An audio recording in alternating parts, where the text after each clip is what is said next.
এখন প্রায় 10:30টার মতো বাজে, কিন্তু সকালবেলা বৃষ্টি হয়েছে। আর এই দিকটায় এখন পর্যন্ত ওই যে মানুষজন এখন পর্যন্ত যাতায়াতটা মানে ওইভাবে হয়ে ওঠে নাই, যার কারণে এইটা অনেক ফেমাস একটা ট্যুরিস্ট প্লেস হওয়ার পরেও জায়গাটা এখন পর্যন্ত নির্জন। আমার হাতে এক কাপ চা নিয়ে এই সময়টা পার করতেছে। আর সবচেয়ে বড় একটা বিষয় হচ্ছে জংলি পোকার এত বেশি আওয়াজ হচ্ছে, খেয়াল করছেন? মানে অনেক বেশি নয়েজ হচ্ছে। মোটামুটি দোকানগুলো এখানে হয়ে উঠতেছে, দোকানগুলো কিছু কিছু খুলছে। যে সামনের এই দোকানটাতে আমরা দুপুরের খাবার অর্ডার করছি। এখানে আগে যারা আসছিলেন তারা এই জিনিসটা জানবেন, আর যারা জানেন না তাদের জন্য বলি, এখানে খাবারটা আপনি খৈয়াছড়াতে যখন যাবেন, যাওয়ার আগে আপনি খাবারটা অর্ডার দিয়ে গেলে ভালো হয়। তার কারণ হইতেছে এখানে প্যাকেজ সিস্টেমের খাবার, তো খাবারগুলো রান্না করে ওরা আপনার থেকে অল্প কিছু টাকা অ্যাডভান্স নেবে, অ্যাডভান্স নেওয়ার পরে তারপর ওরা খাবারটা রান্না করবে। আপনি ওখান থেকে যখন ব্যাক করবেন, তারপর এখানে ফ্রেশ হওয়ার পরে চেঞ্জ রুম আছে, তারপরে হচ্ছে যে কল আছে, ছোট করে একটা টয়লেটও আছে, বাট পরিবেশটা অতটা ভালো না। তো এখানে ফ্রেশ হওয়ার পরে আপনি খাবার খাওয়ার পরে তারপর এখান থেকে আপনি ব্যাক করতে পারবেন। আর প্যাকেজগুলো হচ্ছে আপনার 160 টাকা, 220 টাকা, 200 টাকা, 120 টাকা, 250 টাকা। তবে একটা জিনিস মাথায় রাখতে হবে যে এখানে যেই প্যাকেজটাই আপনি নেন না কেন, সেই প্যাকেজটার দামগুলো একটু চেক করে নেবেন এবং দামাদামি করে একটু কমানোর জন্য চেষ্টা করবেন। আমরা যে খাবারটা অর্ডার করছিলাম সেটা হচ্ছে আপনার ভাত ডাল তো এখানে আনলিমিটেড থাকে, তারপর হচ্ছে আলু ভর্তা, মুরগি, সবজি, ডিম, এই সব কিছু মিলে আমাদের কাছে চাইছিল 180 টাকা করে। বাট আমরা দামাদামি করার পরে সেই খাবারটা 150 টাকা, 160 টাকা, 160 টাকাতে ফিক্সড করছি আমরা। খৈয়াছড়ার জঙ্গলে ট্রেকিংটা শুরু হয়ে গেছে, খুব ভালো লাগতেছে। সকালবেলা বৃষ্টি হয়েছে, তো এই যে পাহাড়ি ছড়া থেকে পানি নামছে, আর যে পাহাড়ের পাশ দিয়ে যে রাস্তাগুলো আছে, রাস্তাগুলো কিছুটা ছিল, ও বাবা পানি যে ঠান্ডা, এখন আওয়াজটা আরো বেশি আসতেছে।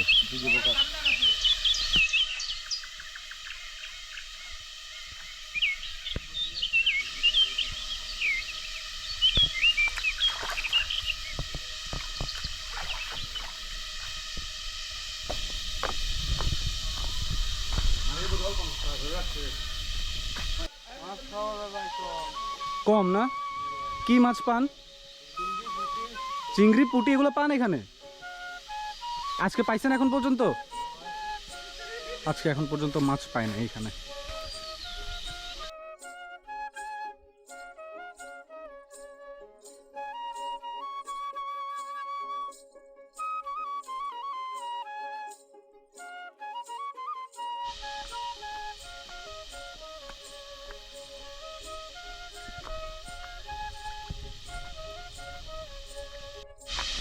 আমরা একসাথে টোটাল 6 জন আসছি। এই 6 জনের জন্য সামান্য কিছু শুকনা খাবার আর 4 লিটার পানি নিয়ে আসছি।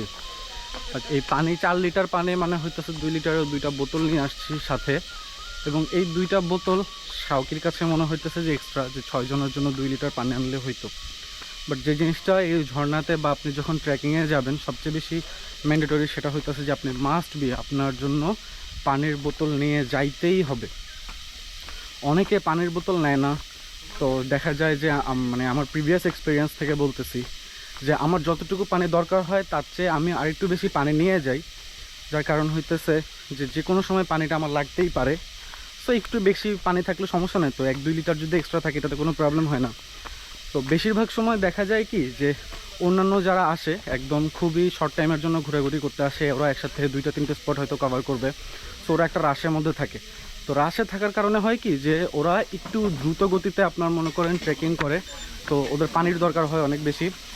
পানিটা যখন থাকে না তখন তারা মানে অনেক বেশি টায়ার্ড হয়ে যায়, আশেপাশে মানুষের থেকে পানি খুঁজে নিতে হয়। তো সবাই এই ব্যাপারটা তো অনেক বেশি হেল্পফুল, অনেক বেশি হেল্প করে, কিন্তু তারপরেও ভাই দরকার কি আপনি নিজে 1 বোতল বা একটু এক্সট্রা করে পানি নিয়ে আসেন না। আপনার পানির বোতল, তারপরে শুকনা খাবার, একটা ছোটোখাটো হলো পলি ব্যাগ, এই জিনিসটা রাখাটা ম্যান্ডেটরি আপনার জন্য।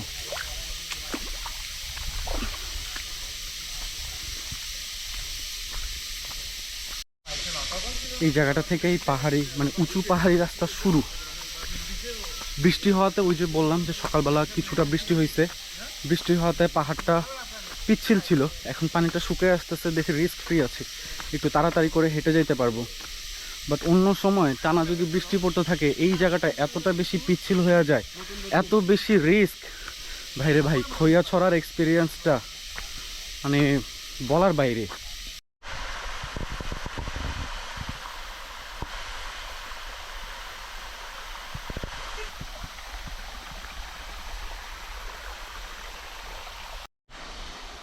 এই সাবধানে, আল্লাহ। এদিক দিয়ে সাজিন গিয়ে পিছলা খেয়ে একদম পানিতে পড়ে গেছে। তো আমার কাছে ওই পাশটায় কিছুটা রিস্ক মনে হতো, আমি ওই দিক দিয়ে না গিয়ে আমি এই দিক দিয়ে একটু পার হব। এই দিক দিয়ে আসাটা কমপ্লিটলি সেফ মনে হয়েছে আমার কাছে।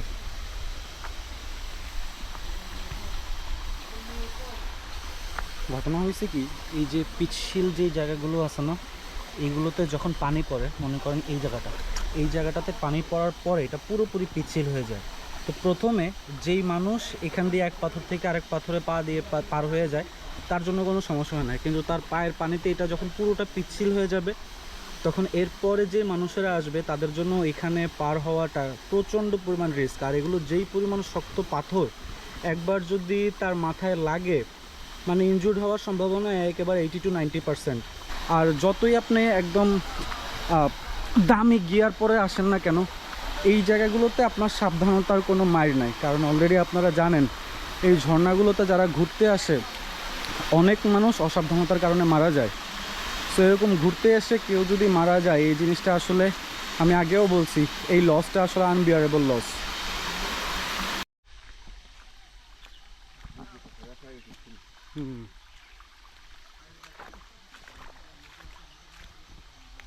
এই হচ্ছে খৈয়াছড়া ঝর্ণার প্রথম ধাপ।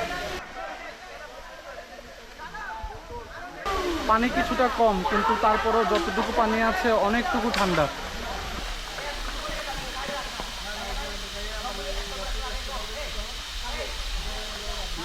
এটা হচ্ছে খৈয়াছড়া ঝর্ণায় সবচেয়ে চ্যালেঞ্জিং টাস্কের মধ্যে একটা।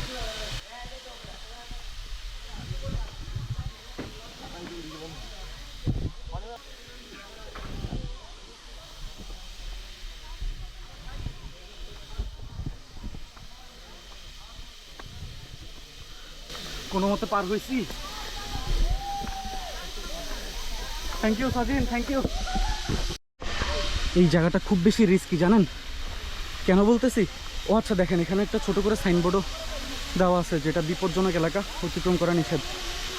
আর এই যে লাল কাপড় দিয়ে লম্বা করে দড়ি বেঁধে রাখছে, এই জায়গাটাতে যাওয়া একদমই নিষেধ। কারণ আমি 2011 সালে যখন আসছিলাম আমরা এটা দিয়ে পার হয়ে উপরে উঠে গেছিলাম, বেশি দূর না, মনে করেন যে 1-2 মিনিট সামনে হাঁটছি, আর এখানে নিচে থেকে অনেক মানুষের আওয়াজ একসাথে শুনতে পাইছি। তো আমরা ভাবছি যে হয়তো গোসল করতেছে বা ফ্রেন্ড সার্কেল মিলে সবাই খুব মজা করতেছে তাই এমন আওয়াজ করতেছে। কিন্তু আমরা যখন সেখান থেকে ব্যাক করি তখন শুনতে পাই যে এই জায়গাটা, সামনের যে জায়গাটা আছে না, এখানে একজন দাঁড়ায় ছবি তুলতেছিল, অসাবধানতা বশত সে একদম পা পিছলে একদম নিচে পড়ে গেছে এবং সে মাথায় ফেটে অন দ্য স্পট সে মারা যায়। ইন্নালিল্লাহ। সো এই জায়গাটাতে যখন কেউ আপনারা ঝর্ণাতে আসবেন, খৈয়াছড়া ঝর্ণাতে যখন আসবেন, আপনারা এই জায়গাটাতে, স্পেশালি এই জায়গাটাতে আপনারা দাঁড়াবেন না। আপনারা এইখানেও আসার দরকার নাই, আপনারা উপর দিয়ে উঠে, একদম উপর দিয়ে উঠে যাবেন। উপর দিয়ে উঠে গেলে আপনি এই জায়গাটাতে নামতে পারবেন, নামলে ওইখান থেকে আপনি ঝর্ণার খুব অসাধারণ একটা ভিউ পাবেন। সো লাইফ রিস্ক নিয়ে আপনার এই জায়গাটাতে দাঁড়ানোর কোনো মানেই হয় না, টোটালি রিস্কি।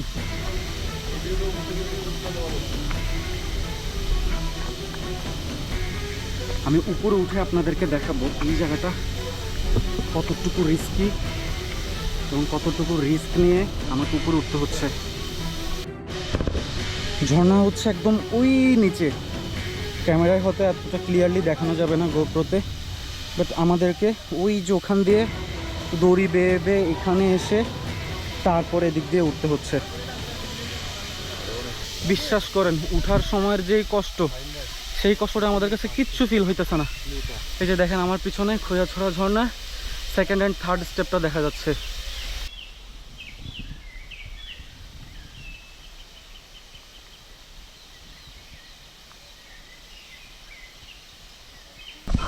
ঝর্ণার দিকে নেমে যাওয়ার রাস্তা।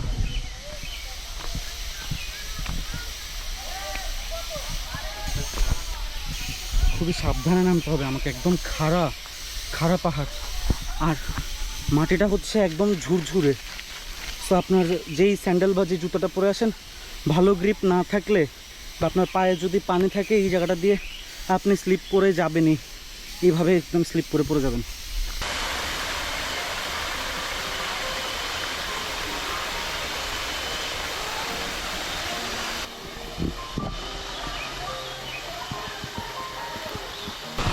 ঝর্ণার পানিতে একা বসে পা দোলানোর মধ্যে একটা মজা আছে, মানে একদম ছোটোবেলায় ফিরে গেছে এরকম মনে হইতেছে।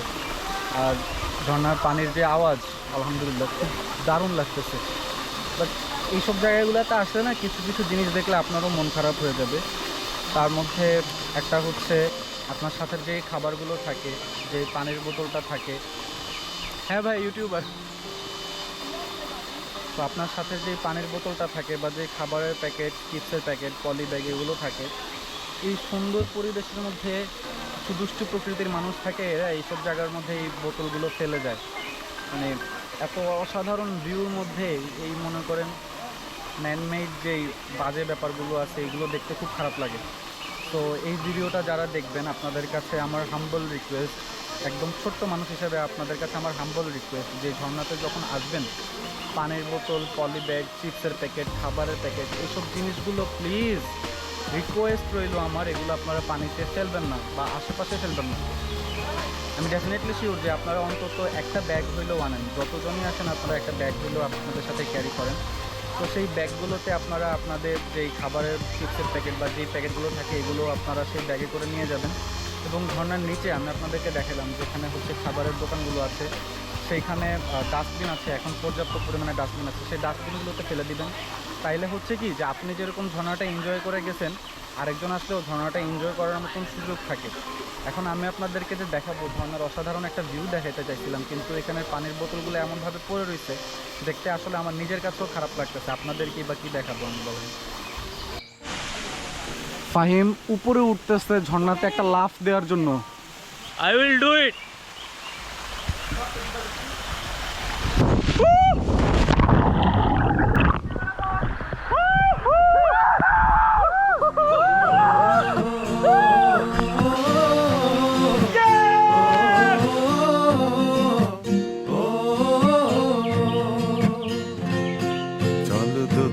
পাহাড় জুম ঘরে পূর্ণিমা রাত বর্ষা জুড়ে জীবন জুয়ার আসর বসাবো। চল দোতং পাহাড় জুম ঘরে পূর্ণিমা রাত বর্ষা জুড়ে জীবন জুয়ার আসর বসাবো। আমি মার পারে ধে দেব পাতে বিন্নি চালের ভাত সাথে, দুবেলা দুমুঠো খেয়ে তৃপ্তির আলিঙ্গন। পাহাড়ের তরি দিয়ে নামার মতো লাইফে অ্যান্ড স্পেশালি আপনার বিজনেস সেক্টরে রিস্ক না নিয়ে আপনি ডেফিনেটলি আলটিমেট আইটি সলিউশনসের সাথে কন্ট্যাক্ট করতে পারেন আপনার ডিজিটাল মার্কেটিং সার্ভিসের জন্য অথবা আপনার কোনো সফটওয়্যার সলিউশনসের জন্য। তারপরে আমি যেভাবে ঝর্ণাতে বসেছিলাম ঠিক সেইভাবে আপনি চিল করতে পারেন এবং আপনার চিল করাটাই উচিত। খৈয়াছড়া থেকে আজকের মতো আল্লাহ হাফেজ, দেখা হবে ইনশাল্লাহ নেক্সট ভিডিওতে। ভিডিওটা দেখার পরে কমেন্ট সেকশনে অবশ্যই জানা দিবেন আপনার কাছে কেমন লাগছিল, অথবা খৈয়াছড়া ওয়াটারফলে আসার পরে আপনি কোনো এক্সপিরিয়েন্স করছিলেন কি না। সো ভালো থাকেন, সুস্থ থাকেন, দেখা হবে ইনশাল্লাহ নেক্সট ভিডিওতে। আল্লাহ হাফেজ।